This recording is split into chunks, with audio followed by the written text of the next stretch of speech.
धरती की तरफ भयानक तूफान बढ़ रहा है। इसी हफ्ते पृथ्वी तक सौर तूफान पहुंच जाएगा। नासा ने चेतावनी जारी की है। सौर तूफान का कई देशों पर भयंकर असर पड़ेगा। पूरी दुनिया इसके बाद अंधेरे में डूब जाएगी। अमेरिका की अंतरिक्ष एजेंसी नासा ने चेतावनी जारी की है कि सूर्य पर एक एक्टिव जोन के कारण उत्पन्न होने वाले सौर तूफान और खराब स्पेस वेदर आने वाले दिनों और हफ्तों में पृथ्वी को प्रभावित कर सकते हैं।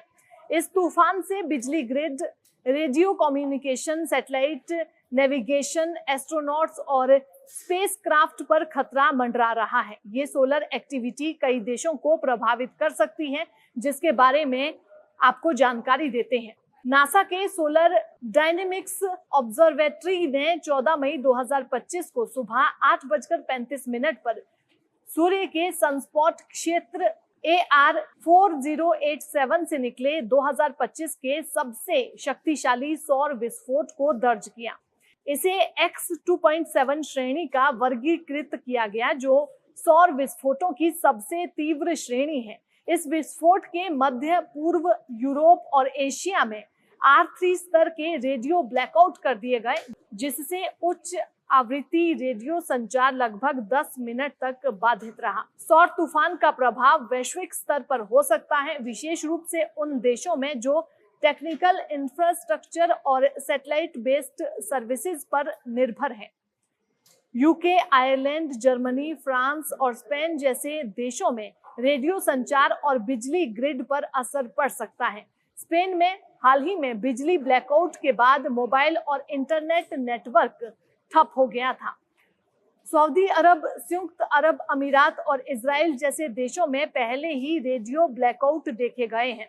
भारत, जापान, चीन और दक्षिण कोरिया जैसे तकनीकी रूप से उन्नत देशों के उपग्रह नेविगेशन और रेडियो संचार पर प्रभाव पड़ सकता है।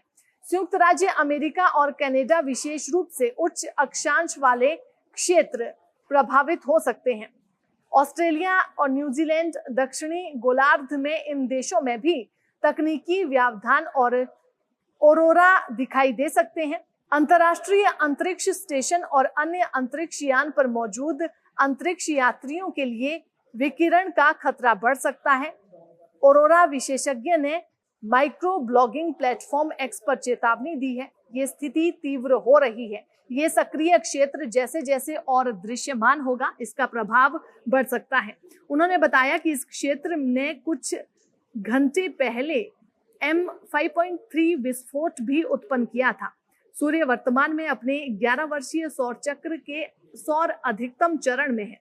सौर तूफान बिजली ग्रिड, उपग्रह संचार और नेविगेशन सिस्टम को प्रभावित कर सकता है। प्रभावित देशों में विमानन, समुद्री संचालन और GPS आधारित सेवाएं बाधित हो सकती हैं। यूके मेट ऑफिस के अनुसार 22 मई के आसपास यूनाइटेड किंगडम, आयरलैंड और अन्य उच्च अक्षांश वाले क्षेत्रों में ऑरोरा दिखाई दे सकता है। ये सुंदर दृश्य भूचुंबकीय समस्याओं का संकेत है। अंतरिक्ष यात्रियों के लिए खतरा हो सकता है। सौर विस्फोटों से उत्पन्न विकिरण अंतरिक्ष में मौजूद अंतरिक्ष यात्रियों और यानों के लिए जोखिम पैदा कर सकता है। भारत में सौर तूफान का प्रभाव मुख्य रूप से तकनीकी प्रणालियों तक सीमित रहने की संभावना है। वैज्ञानिकों का कहना है कि सौर तूफानों का पृथ्वी के मौसम या भारत के मॉनसून पर कोई प्रत्यक्ष प्रभाव नहीं पड़ता।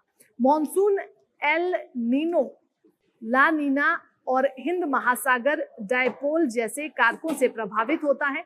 भारतीय मौसम विज्ञान विभाग ने 2025 के मॉनसून पर सौर तूफान के प्रभाव की कोई भविष्यवाणी नहीं की है। विशेषज्ञों का कहना है कि आम लोगों को इस सौर तूफान से ज्यादा चिंता करने की जरूरत नहीं है। हालांकि विमानन, समुद्री संचालन और उपग्रह नेविगेशन पर निर्भर उद्योगों को सतर्क रहना चाहिए। भारत में खासकर तकनीकी और संचार क्षेत्रों में सौर तूफान के प्रभावों की निगरानी की जानी चाहिए। मॉनसून से संबंधित जानकारी के लिए भारतीय मौसम विज्ञान विभाग की आधिकारिक घोषणाओं पर भरोसा करें। सूर्य का ये तूफान यूरोप, मध्य पूर्व एशिया, उत्तरी अमेरिका और ऑस्ट्रेलिया जैसे क्षेत्रों में तकनीकी प्रणालियों के लिए चुनौती पेश कर सकता है। भारत में मॉनसून पर इसका कोई प्रभाव नहीं होगा, लेकिन तकनीकी क्षेत्रों में सतर्कता बरतनी चाहिए। नासा और national oceanic and atmospheric administration इस स्थिति पर नजर रखे हुए हैं और समय पर चेतावनी जारी कर रही हैं। आकाश में ऑरोरा का सुंदर नजारा देखने को मिल सकता है, लेकिन इसके पीछे छिपे खतरों को नजरअंदाज नहीं करना चाहिए।